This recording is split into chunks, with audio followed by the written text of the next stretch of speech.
I have something new on my desk, the Softube Console 1 Fader Mark III. It's a 10 fader DAW controller, but the question is it going to replace the Faderport 16 that I've been working with for almost 5 years?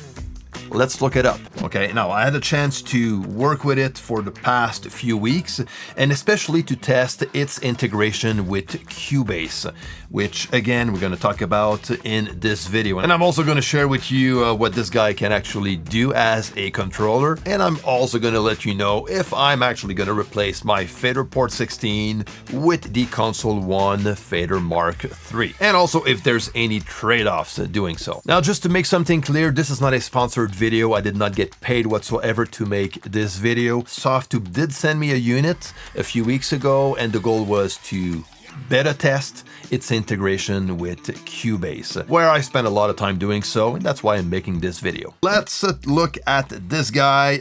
It's like I said, a 10 fader controller. The faders are touch sensitive, pretty responsive, and also very comfortable to work with. Now on the left side, we have different fader modes. The one by default is the volume one, which is gonna, adjust the volume of your channels. There's also a send level fader mode, which is quite nice. So this way you can adjust send levels of a channel up to the send slot number 6. So for example, if I want to change the send level going into the reverb of this electric guitar, I just need to adjust it to taste, and that's it. On this channel, I have a send to, so if I want to adjust that send to, I click on send to, and I can adjust the level. Same for the slot 3. If I want to jump to send 4 to 6, I just click on shift, and there you go. That's simple. Okay, now I can adjust the send level from slot 4 to slot 6. I can also jump in pan mode, so all the faders are gonna adjust the panning of the channels, as you can see right here. I can also adjust the pan of a selected channel with the pan knob. That is at the bottom right of the Fader 1 Mark III. On top we have solo, mute, the good old stuff. And when it comes to the param, which stands for parameter, this is in the case where you have the Console 1 plugin inserted. So in this case, the fader of this channel in param mode is controlling the high pass filter, and I can assign any parameters that is listed right here. Okay, that is part of the Console 1 plugin. Now I'm back in volume fader mode, and something pretty interesting is if I bring the fader level of my channel to unity point, when I'm gonna reach the 0 dB point, I'm actually gonna feel it. I'm gonna feel like a little dent, So it tells me that, okay, at this point, you're at unity point. Which is again 0 dB. So this is quite cool. It's a very nice touch. And now for this to work, in Cubase, for now anyways, you need to set up your project setup. You need to make sure that in your project setup, the volume max is set up to +6 and not +12, okay? So this is what we have for now anyways. By clicking on page, it will give me access to the next bank of 10 channels of my session. And if I want to move from just one single channel at a time, I'm just going to keep my finger on shift and click on page again. Now, the way you actually set this up in your DAW to communicate with your DAW is very, very simple. There's actually two ways if you work in Cubase anyways. The one way that's gonna work on most DAWs is to use the Console 1 plugin. So you insert that plugin on every channel you want this controller to control, and you're good to go. But in Cubase, we have an even better integration. Okay, let's look it up. Now, when you install the Softube Console 1 Fader Mark III, you click on the installer and everything is done under the hood, which is pretty cool. So in Cubase, if I go up to my studio, down to studio setup, and I click on MIDI remote, once you have the software installed, you will see the Softube Console 1 fader listed. straight in MIDI remote. Okay, so that means it's ready to go for its Cubase integration. And straight on the Console One itself, I can click on Settings, which will open the settings window straight on the controller. But I can also have access to that settings window on my computer by just making sure that the display is on. So I'm gonna click on this button, and from my computer screen, I'm gonna have access to the same settings window. And by turning down or up the pan knob, I'm just gonna go through all those settings. And I'm gonna go down and look for DAW settings, and there you go. There's one that is called the Cubase MIDI Remote Integration. And I'm gonna make sure that this selection is checked on. And note that at this point in time, this new way of working as far as the Cubase integration is still in beta mode, okay? But it's almost to its final version. So when there's gonna be any updates on this, I will add a note in the video description. But for now, I'm gonna make sure that this option is checked. And I'm gonna go out of the settings, and that's it. This is all I have to do. I don't need to insert the Console One plugin. It just detects all the channels I have in my session. And the cool thing is this, and this is actually pretty powerful, is I can actually select any channel straight from Cubase, and it's gonna show on my controller, even if the channel is not on the current channel page. So let's go and select a channel in Cubase randomly. And there you go. It's right here.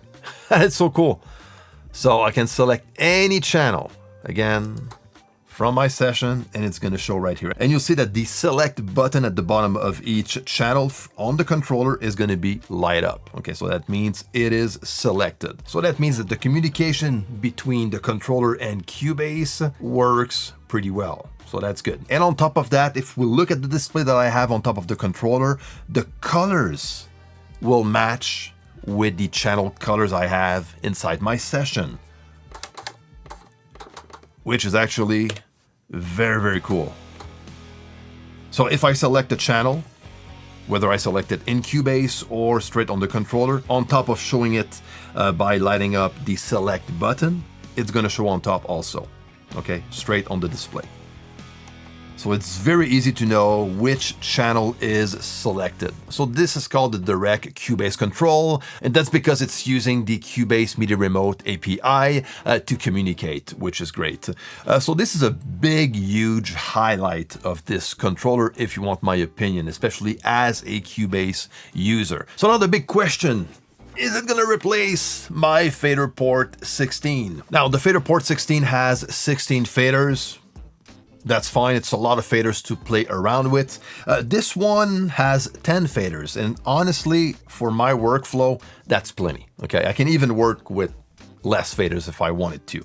So this is not a big deal at all. Now, the display on the Console One fader is stunning. I love it. So visually speaking, it does affect my workflow compared to the Faderport, which has just a regular monochrome display. Something that the Console One Fader Mark III doesn't have, that the Faderport has, is a transport. You know, the transport buttons to click on play, stop, forward, and so on. And I have to say that, yeah, I'm probably gonna miss that part of the Faderport, to be honest with you, because there's no transport whatsoever using the Softube Fader Mark III. Now on my side, I have other controllers like my Monogram CC, where I have some transport commands set up on it. So this way I can just reach out using my left fingers to use the transport. But to be honest with you, funny enough, it's an adjustment because I'm so used to use my right fingers to reach the transport that I had on my Faderport 16,